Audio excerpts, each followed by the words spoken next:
YouTube, it's Tone back with another one for you. Now, this one is called Introduction to Administrative Remedy. Now, I'm going to go over this because I think it's a crucial element to understanding, how a lot of this shit works just in general and what your possible remedies are for any situations that you come into contact with these administrative agencies. So the fact that they are administrative agencies means that you need to understand the administrative process. So that's what we're gonna run down here. I'm gonna try to do it as quickly and as simply as I can make this shit for you guys. So let's get into this. So, introduction to administrative remedy. A note of caution. If you begin this process, you must commit to learning the whole process and why it works. This process will work, and if and only if you understand the law behind it and the court proceedings that may follow. You and only you can make this remedy work. You have to take, and so like that's the reason why, I can only do so much for you guys too, but I can set you up to win. But the whole thing is that you literally need to understand what this is. You got to go, deal with a notary, make sure that they understand what the fuck they're doing, which a lot of times it doesn't even work like that. I usually go right to the town hall or the state, any of the state buildings, and get it and get my shit notarized there. I don't usually run into any problems there with that. So yeah, definitely got to know how to use a notary and get one that knows how to process this documentation. So you have to take the responsibility. If you begin this process with a haphazard, careless, sloppy attitude, at the least you will accomplish nothing, and at the worst, you may end up in jail. And that's the thing too, is that like, look, so when you, as soon as you initiate a private administrative communication with these people, what you're doing is initiating a private process on them, which makes them the holder in due course. And then at that point, if they know how to do this process better than you do, which they do because they do it all fucking day, that's their whole business. So if you do that without knowing what it is that you're doing, you're gonna end up in default, and they're gonna get judgment on you without you even realizing that you're actually holding court with these people through the mail, and that's what it all is. Court is the paperwork, and it's held through the mail, and you use a notary as your judge, as your witness. So it's best to have a UCC1 financing statement on file with the Secretary of State to complete the process. If not, you need to have an understanding of the strawman issue and the separation of public and private venues. Also, you'll have to watch for any language in the documents that relate to a UCC1 filing and adjust it accordingly. I would definitely recommend that as well. And you know that I do offer that service. We do the UCC 1 and 3 for $300. You get your private trust filing and all that. Definitely get that shit done, because that's going to be your so that will make sure that you don't even have an argument with these people, because there's nowhere for them to go.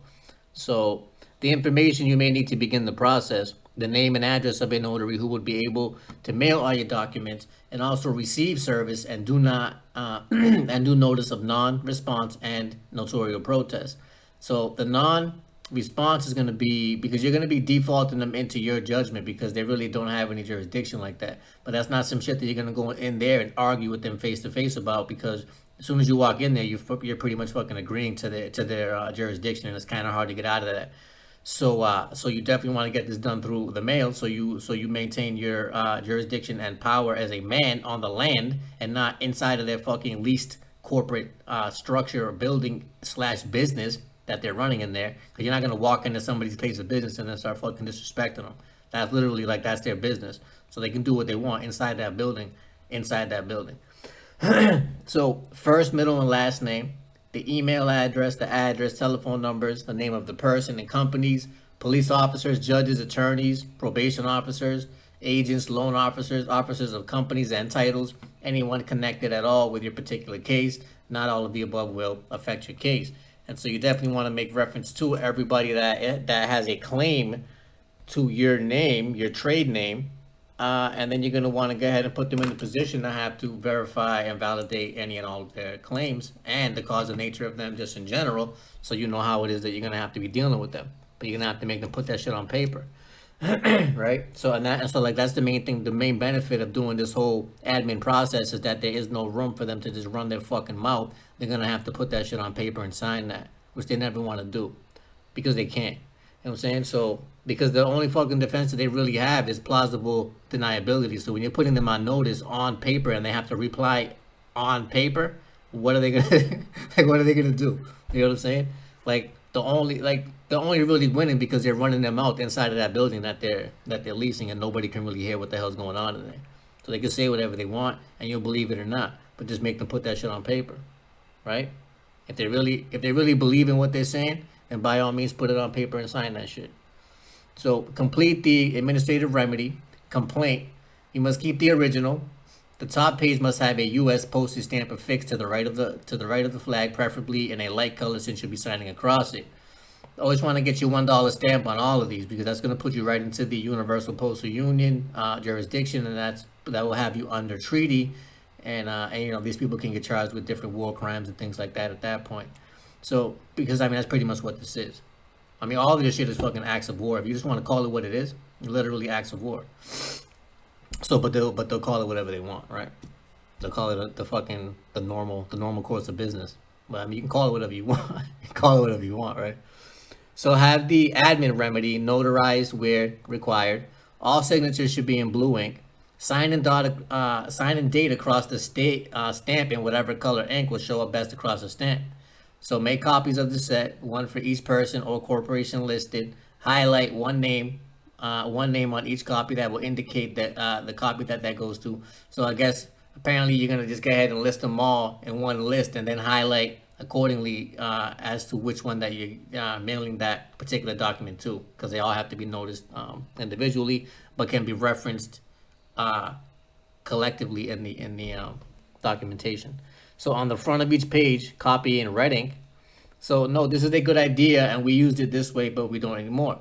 So send all copies to the one person designated as the postal person, which is going to be whoever's receiving it, the first person on the list. No, this is how it's supposed to work, but if that individual does not distribute their copies, then what? Better to send the postal person to the registered mail copy and the rest by regular mail. They all go with the notary certificate of mailing. If the doc says affidavit of mailing, change it to the certificate. Having them notarized is not necessary. Just make sure the wording on the notary certificate reflects how the mail is being sent, one registered and one the rest first class. Right? You want to have as much detail as to what it is that you're doing there, because keep in mind that what you're doing is holding court. Okay? That's what this all is. So you're going to get your summary judgment, which is the judgment, and then they're just going to have to go bang their hammer on it. You know what I mean?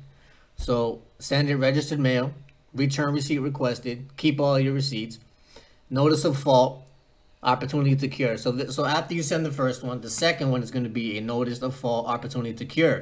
You're going to assume that they made a mistake by not answering your demands for answers, because they do have a duty and obligation to do so, right? So you're going to wonder why they haven't done that. You're going to assume that they made a mistake because they obviously fucking did. So notice of fault, opportunity to cure after the 10-day period. Again, after all pages must be all color copies. Keep that in mind too. Do not do any of this shit in any color other than black and white, which you need to do. All right. Don't do all that and then send them black and white copies. That shit is real fucking sloppy, and you're probably not gonna get anything done that way, to be honest with you. Like, so notice of default, notice of non-response is gonna be the fourth. First notice and demand for settlement and closure of the escrow. So this is you essentially closing the case out on them. So the second notice and demand for settlement and closure of the escrow, right? And they're gonna go ahead and default in. They're gonna silently acquiesce to all this because they don't really have a choice.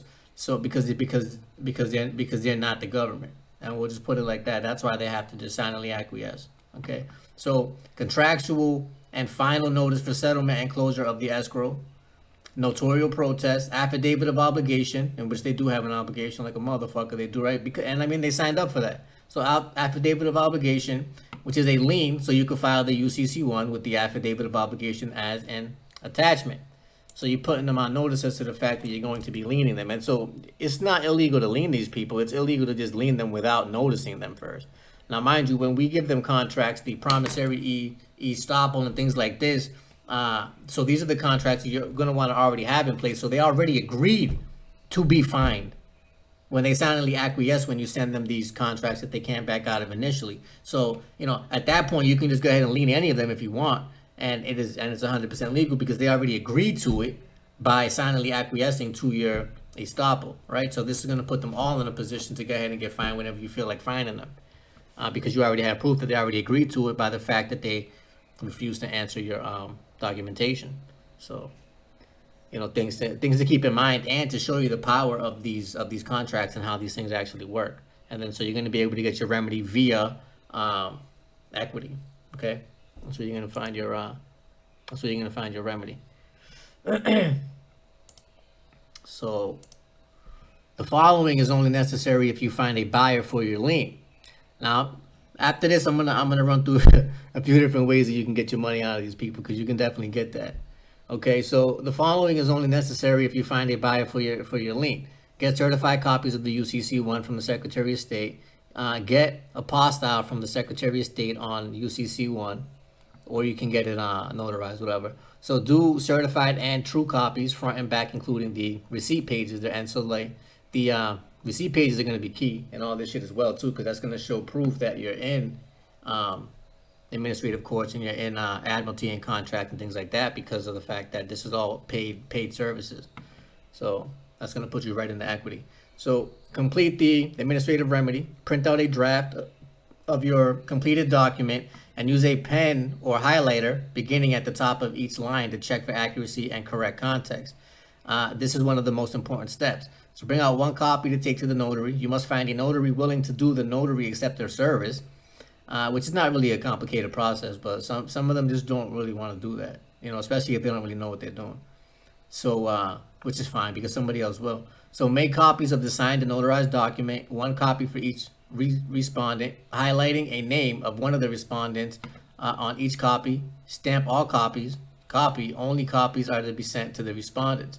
Your notary will complete the certificate of service, and that's basically them saying what it was that was put into the envelope and what was sent out. You need that, and that's your witness, right? So when they don't reply to your demands, then you have proof of the fact that they're in dishonor, and as to the exact items that they're being dishonorable toward. And put a copy with each of the copy of the claim complaint into a 9x12 envelope, and write the address and return.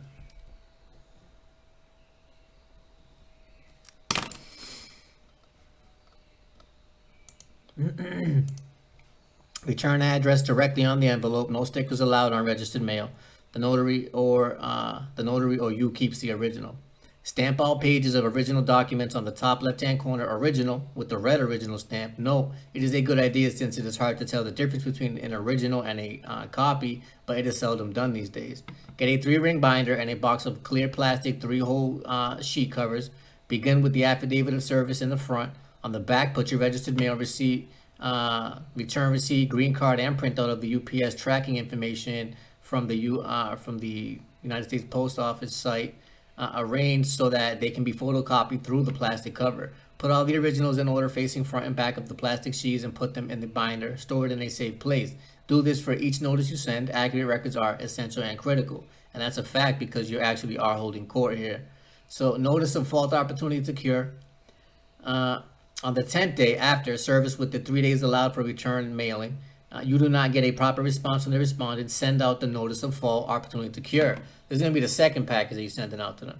So, and you're giving them an opportunity to go ahead and cure the issue that's at hand, whatever it may be. Because just keep in mind that essentially what you're doing here is holding court. So you're throwing the ball back into their court. And now they do have an obligation and duty to respond to everything that you send them. It may not be how you want them to fucking respond to it, but make sure that they are. And if they start sending you nonsense back, just send that shit back with your original thing and all that too. But just keep copies of whatever you send them back. Send them back the fucking originals of whatever they send you, and just keep copies. And don't even fucking regard it if it's not making reference to what you sent them initially. So the notary will put a copy of the certificate of service with one copy of the notice of fault opportunity to cure into a 9x12 envelope. Write the address and return address directly on the envelope. No stickers allowed on the registered mail. So you're going to have to write that directly onto the packages there. Directly onto the packages. So then 3, you got your notice of default. So then they defaulted. So 3 days after service with 3 days allowed for returning. So basically 10 days. So they have received the notice. So 10 days after you send the second one, the opportunity to cure. 10 days after that, you're gonna send the notice of default. The notice of fault, opportunity to cure, mail out, and then the notice of non-response is gonna be the 4th. So 3 days. So I always just go with the 10 days. Mailing notice of non-response, mail out the note. It is not essential to send this to the respondents. They know that they didn't reply. Obviously, they know that, but still, you got to keep it for your records and still mail it out anyway. So first notice and demand for settlement and closure of the escrow. That's the account that's being referenced here, and whatever it is, it's always commercial. There's always a fucking account. There's always the dollar value associated. Okay, regardless of what they say. So 3 days after, service with the 3 days, unless they're working for free. You know what I'm saying? But I mean, think about it. So service with the 3 days allowed, you mail out the first notice and demand for settlement and closure of the escrow.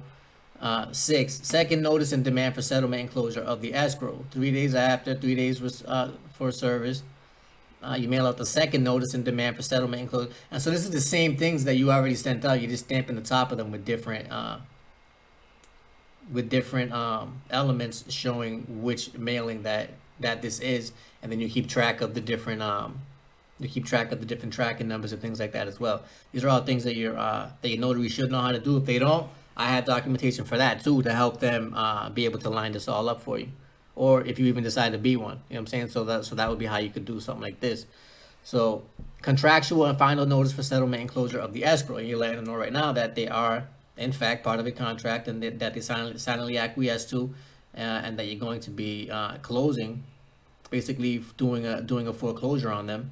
And so that's also how you're going to be able to get your money back afterward too. You're gonna have to do that on them as well, because what it is going to pretty much turn into a promissory note, because they're agreeing to it by silently acquiescing. So that's going to put you in a position to be the holder in due course of that particular agreement, which means that you can collect on that. So the notarial protest, this does not need a reply. Affidavit of obligation, and it doesn't need a reply. I mean, I mean, really, after the default and the affidavit of non-response from them, they're already obligated, and everything else is just really just, it's just more nails in the coffin for them, that's all. So affidavit of obligation, file your UCC1 against all the parties listed on the administrative remedy. The affidavit of obligation will be an attachment. The following only needs to be done if you have a buyer of the lien. Now, that's not true. So get certified copies of the UCC1, Secretary of State, get the apostille, which is that notarized, do the certified and true copies front and back of all that.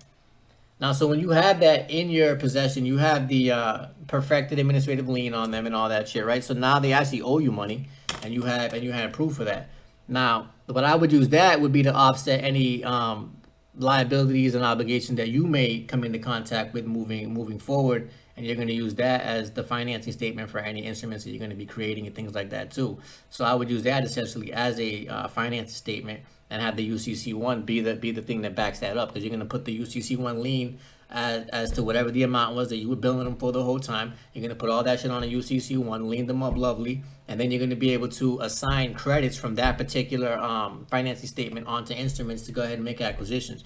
That's one way you could do it. Also, you could send that right down to the county. You can make a record at the county, use that reference number, and go ahead and do a 1099-A and a 1099-C on everybody that was involved there, and make them liable for repayment of stealing your private credit, and make them liable for repayment times 10, whatever the amount that you billed them and lien them for was. So if it's $10 million a person, you're gonna charge them $100 million back to the Treasury Department, and they're gonna come and they're gonna collect that shit. That's what's gonna happen.